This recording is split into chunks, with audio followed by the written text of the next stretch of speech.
નસવાડી તાલુકાના કસુંબિયા ગામે કરોડો રૂપિયાના ખર્ચ બનાવવામાં આવેલ સબસ્ટેશન તૈયાર થઈને 3 માસથી ધૂળ ખાઈ રહ્યું છે। લોકાર્પણ ના થતા સબસ્ટેશન શોભા ગાંઠિયા સમાન પડી રહ્યું છે।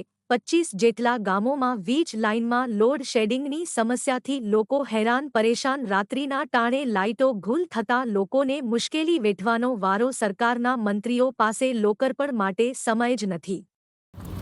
અહીંયા જે તણખલા ખાતે જે તણખલા સબસ્ટેશન બનેલું છે એ સબસ્ટેશનની અંદર જલ્દીથી જલ્દી લોકાર્પણની રાહ જોયા વગર કામ ચાલુ થાય એવું અમારા આજુબાજુના આદિવાસી વિસ્તાર છે અને એ લોકોનું માનવું છે।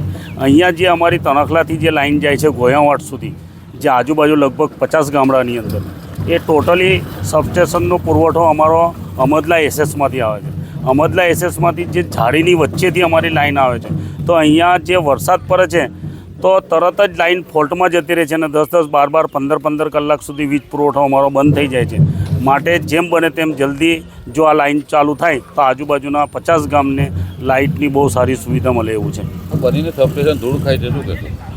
બનીને ધૂળ ખાય છે। અમે વારંવાર જ્યારે ત્યાં તપાસ કરીએ છીએ અને પૂછીએ છીએ તો એ લોકો એવું કહે છે એમ કે અમારે લોકાર્પણ કરવાનું છે, એટલા માટે એમ કે અત્યારે એમ કે ચાલુ નથી થતું। પણ અમારું માનવું એવું છે કે જો લોકાર્પણ કર્યા વગર બી એક વખત વીજ પુરવઠો ચાલુ થઈ જવો જોઈએ।